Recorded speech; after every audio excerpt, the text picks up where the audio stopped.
What is up, guys? Okay, so today's video is another viewer request. So Rendell asked if I could cover some NAT3s and NAT4s that I would suggest building. Today I'm gonna have to break this up into different segments. I try to do this all in one, and it ended up being a 20-minute video just for NAT4s. So I'm gonna break this up for you guys into a bunch of different segments. So the first segment I'm gonna cover water monsters, and when I suggest monsters, these are monsters that are fairly obtainable, so you don't have to so they're not monsters that only appear in something like Rebirth, Festival, exotics.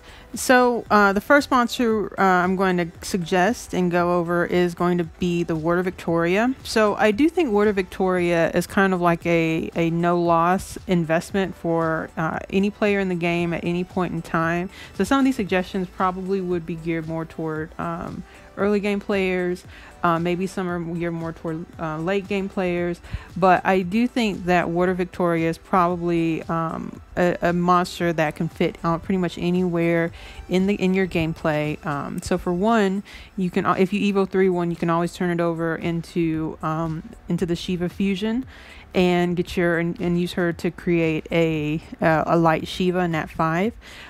Also, she's very good when it comes to Titans, so having a double def down is definitely really useful in Titans. She's also a Victoria, which all the Victorias have really good variant skills, and so you almost cannot go wrong with a Water Victoria.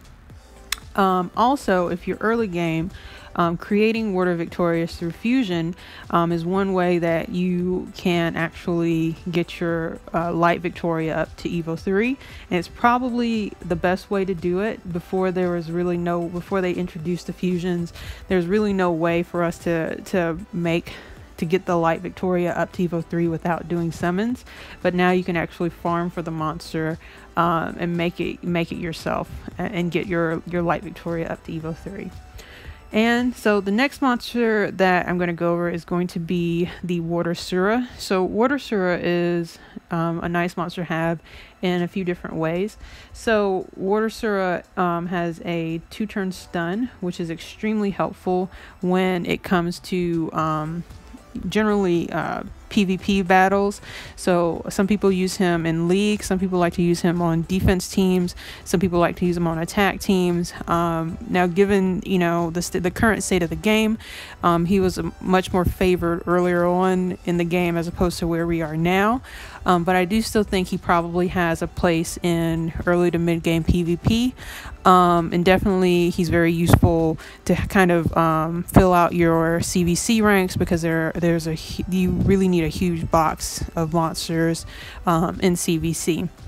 The other thing is, if you guys have seen some of my early Dragons videos, I used him really early on to get through Dragons B10. So having the 2-turn stun is actually pretty helpful in Dragons B10. You can get away with the 1-turn CC, a 1-turn stun / petrify / sleep / shock. All those things kind of count as CC. You can get away with a 1-turn one, but I found that the 2-turn one helped make my team a little more stable. There are a number of different ways to run DB10, but he worked in the method that I used. Fortunately, the Water Sura's requirement on crit does make him a little less attractive, because it does mean he's a lot easier to kill, and when you actually need him to stick around for a little bit longer. But the next monster we're going to talk about is going to be the Water Loki. So personally, I actually really like the Water Loki.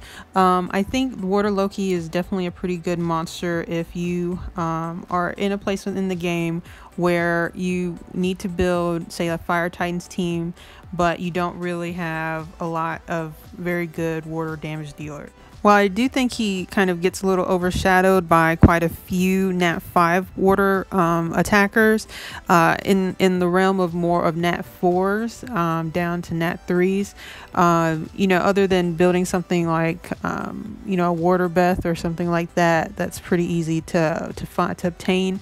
In terms of a Nat4, this guy is really nice to have. For one, I actually personally really like his leader skill. So I really like the defense up leader skill. I think it really works nicely with monsters, say that might heal with a shield. Also, it kind of helps keep your teams alive if you're not at a place where you can just go like full damage. Okay, and next, so personally, I actually really like the water Anew. So I've built one, but well, I have one at Evo 3. I haven't finished him yet, just because there are a lot of other monsters that kind of take precedence over him. But if you're early game and you happen to have gotten one through your time, if you going through hard mode on the first and second continent, then he's actually not a bad monster to build. More, a lot of the older gamers, older MSL players tend to build the wood Anew before they would build the water one. And I think that kind of comes down to a few different reasons. So first of all, it came out pretty early in the game that he was not a bad monster to use in Golems B7. Which at one point was where we did a lot of the farming. That has since moved to Golems B8 because the square gems are much easier to farm now than they were in the past. And so that leads more into more gold and square gems for crit rate gems and things like that. But I do think that the water Anew is not a bad monster to invest in, especially maybe for, say, a Titans team. He's got two skills that, would help him deal pretty good damage and also get off a death break on the Titan. So I do think water Anew is not a bad monster to invest in. Unfortunately, the only way to get him is to farm hard mode. So there's really no reason for us to generally farm hard mode, because you might farm normal mode early game if to speed up your teams during maybe an exotic event, but most people tend to prefer to farm extreme mode if you're farming story, because you end up getting dragon sigils and the specialty super evil mats and generally just more gold. But if you happen to be in hard mode and you happen to pick up a water Anew, he's not a bad monster. I think to have. Eventually I will complete the build on mine and get him up to the very handsome adult Super Evo version of him. Okay, so the next monster we're going to talk about is the Maraudon. So basically the water mammoth. So water mammoth is actually a pretty good water damage dealer.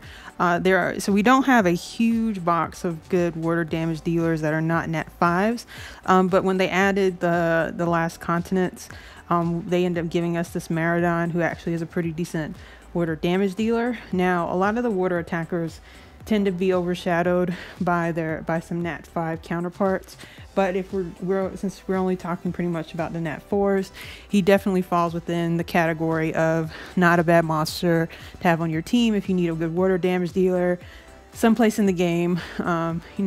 Generally that is going to definitely be Titans, and maybe in some areas of CVC.